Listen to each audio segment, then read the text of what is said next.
Tuvimos la oportunidad de entrevistar a John Sistiaga, el productor de Los Guardianes de Chávez, productor español, y esto es lo que nos decía él sobre este tema de la inseguridad. Bueno, vamos a conceder que pueda ser una exageración, un poco exageración europea, ¿no?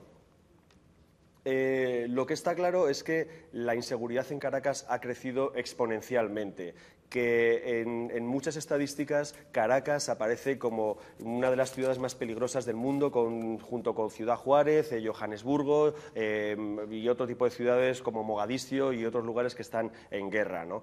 Que las cifras oficiales dadas por el propio gobierno evidencian que la violencia criminal y la impunidad está creciendo de manera terrible y que cuando un periodista al 6.000 muertos y hace un poco el balance y lo recorta a cuánto sale al día, resulta que salen prácticamente a 2 muertos la hora, ¿no? 44 asesinatos al día, una media de 1 muerto cada media hora. Cuando tú lo expones eso así en televisión de esa manera, pues resulta que impacta, porque es mucho más allá que 16.000 muertos, que ya de por sí es mucho, sino que es un muerto cada media hora. Y que todos, como seguramente los espectadores que nos estén escuchando en Venezuela, muy probablemente conozcan a alguien que ha tenido algún problema de índole criminal. Y cuando tú te paras a pensar eso, resulta que las cifras son muy elocuentes y muy evidentes. Concedo, repito, que puede ser una exageración de un español decir que no se puede parar en un semáforo, pero seguramente me estarán escuchando mucha gente de Caracas que sabe que es muy cierto que en muchos barrios no puedes hacer eso. John lo repitió 2 veces, puede sonar como una exageración europea. Lo que también puede sonar como una exageración, pero no europea, venezolana, es lo que escribió en el diario El Nacional Roberto Briceño León, que está en comunicación con nosotros. Usted dijo lo siguiente, señor Briceño León, no tiene dudas de que Caracas es la ciudad más violenta del mundo. Dice que el país tiene una de las tasas de homicidios más altas de la región, 70 por cada 100.000 habitantes. ¿De dónde sacó estos datos? ¿Y por qué hizo este comentario en este importante diario venezolano? La tasa de 70 viene de una encuesta de victimización que realizamos en el Observatorio Venezolano de Violencia este año. Y la tasa de 200 para Caracas también proviene de la misma encuesta realizada este año. Ahora, puede resultar una exageración, pero los datos que tiene el gobierno en las encuestas que ellos mismos han hecho son todavía superiores a lo que nosotros estamos dando. Cuando uno toma los datos oficiales y compara con lo que son las distintas ciudades, ve grandes diferencias muy importantes. La tasa de homicidio, que es la manera como en la ciencia uno mide y compara países o ciudades, indica que Bogotá tiene una tasa de homicidios de 18. Caracas, de una manera muy limitada, muy comedida, podemos decir que tiene una tasa de 140. Es decir, estamos hablando de 6 veces más, 7 veces más que Bogotá, ¿no? Lo cual es decir bastante, mucho más que Medellín, ¿no? Es decir, tenemos una situación muy particular. Ahora, yo quisiera conectar esto, Carlos, con la presentación que hacía Andrés y lo que él reflejaba acerca de la pobreza. Ay, Dios mío. Yo estaría de acuerdo con él que la pobreza en Venezuela ha bajado. Pero si la explicación que Andrés da es que la violencia tiene que ver con la pobreza y la pobreza en Venezuela ha bajado, ¿cómo es que entonces durante estos años se han incrementado los homicidios 3 y 4 veces?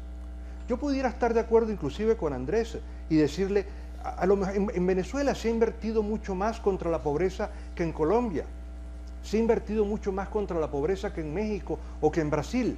Pudiera estar de acuerdo con él en eso, pero la pregunta que uno se queda es ¿por qué entonces Colombia logró reducir a la mitad sus homicidios? ¿Por qué México ha logrado reducir sus homicidios en casi todo el país, salvo en la frontera? ¿Por qué el estado de San Paulo tiene una tasa de homicidios de 9? Es decir, la explicación no la podemos centrar exclusivamente en la pobreza, que es un componente importante, pero cuando uno ve lo que ha sucedido en estos últimos 10 años, encuentra que la explicación de la pobreza no es cierto. Los pobres no son la causa de la violencia. Los pobres sufren la violencia. Señor Briceño León, buen punto. Vamos a dejarlo que responda Andrés Izarra. Andrés, perdóname, no entiendo por qué te causaba gracia lo que estaba diciendo el señor Briceño León. Oye, discúlpame, Carlos, de verdad que no puedo, sino que me causa mucha gracia. Bueno, primero, la pornografía, a la pornografía periodística se le suma, bueno, la falta de seriedad, la irresponsabilidad y la ridiculez. ¿Esos números de dónde son? ¿De una encuesta que hizo quién? ¿Con la validez de quién? ¿En base a datos de que cuál es la metodología? Esa es la opinión que tú lo presentas a tu audiencia. Por eso yo vuelvo a hablar, y no podemos desligarlo, porque tú estás pidiendo opiniones sobre un reportaje periodístico, de la decadencia de tu cadena, y en lo que han caído y en lo que ha tenido que acudir. Vas a compararlo con México, compadre. México tiene al ejército en la calle, con un problema de seguridad el más grave quizás que existe en América Latina. Lo comparas con Colombia, hermano, que tiene un conflicto armado y que, bueno, muchos de esos índices que tú muestras sobre seguridad quizás tengan que ver con esa cantidad de desaparecidos, con esa cantidad de fosas comunes que están apareciendo en todo el país, con la represión de los paramilitares y el asesinato institucional, las ejecuciones extrajudiciales. Por favor, señores, es que lo que da es risa, yo me muero de la risa de eso. Ustedes no pueden comparar esto. En Venezuela se está haciendo un esfuerzo grandísimo a nivel social y eso va a tener, la respuesta no es inmediata, pero por supuesto que no, sería absurdo creerlo, a menos que queramos exterminar a nuestro pueblo, a nuestra gente que viene envenenada por años de una cultura consumista, de una cultura capitalista que reivindica la bebida, el dinero para aparentar, el tener objetos, el tener cosas, a las poblaciones más pobres. Aquí hay un cambio cultural que hay que hacer y un cambio social que hay que hacer. Y hacer el tipo de cooperaciones, de comparaciones que acabamos de escuchar, no causa sino risa. A la pornografía periodística se le suma el ridículo. Buen punto, Andrés. Quiero escuchar ahora la opinión del comisario general del Estado Miranda, Elicio Guzmán. ¿Qué es lo que usted opina de estas dos opiniones diametralmente opuestas, comisario?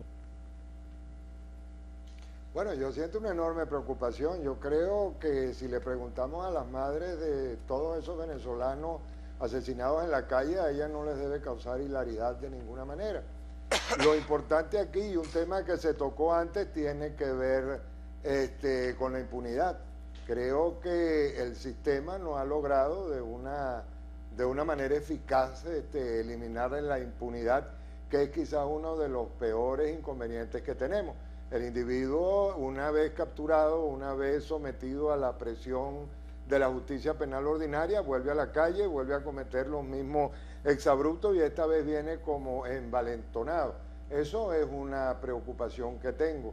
Yo pienso que deberíamos preocuparnos un poco más por esos muertos, deberíamos preocuparnos un poco más por toda esa aplicación de la justicia desde el principio de la educación hasta el final que te encuentra allí en los penales, donde debemos humanizar de verdad las cárceles para que comience entonces todo un proceso de adaptación de los individuos que están generando los inconvenientes en la calle.